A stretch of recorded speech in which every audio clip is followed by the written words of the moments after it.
What do you like about Bristol Myers Squibb?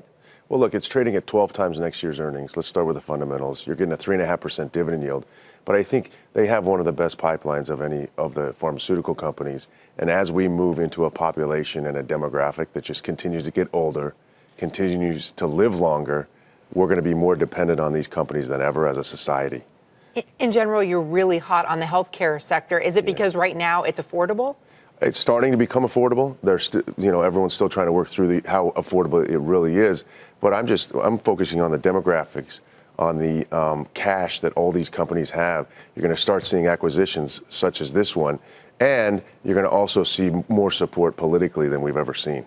We see a lot of headlines coming in about M&A and these partnerships going forward that you have Amazon with JP Morgan and Berkshire Hathaway. How much M&A activity are you anticipating in this sector in, say, the next year?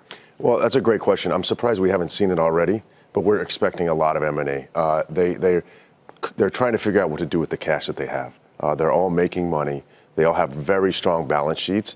And you're also seeing R&D combinations, which is going to drive the acquisitions. How volatile will that make this sector? I think it'll make it volatile, but there's also a geopolitical overhang. We're not quite. It's going to be, we're coming in. What do you mean by that?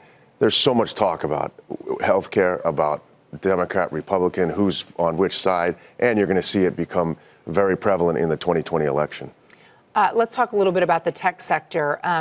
FANG gets a lot of the attention now, but are there smaller companies making headway in this space that you like?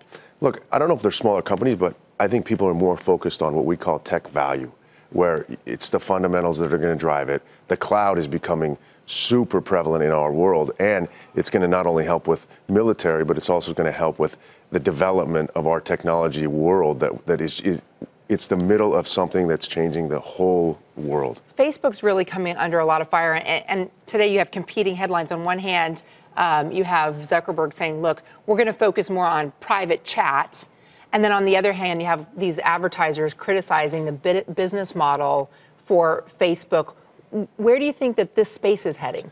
The space is just going to continue to grow, but it grew too fast, and that's where some of these privacy issues are coming from. You think this is just a growing pain? I think it's just a growing pain. I mean, look where we came the last 20 years. 20 years ago, you didn't even have your computer here, you didn't have email, and now we're so connected to the world that all of our information is out there, and they just can't quite figure out how to get it done.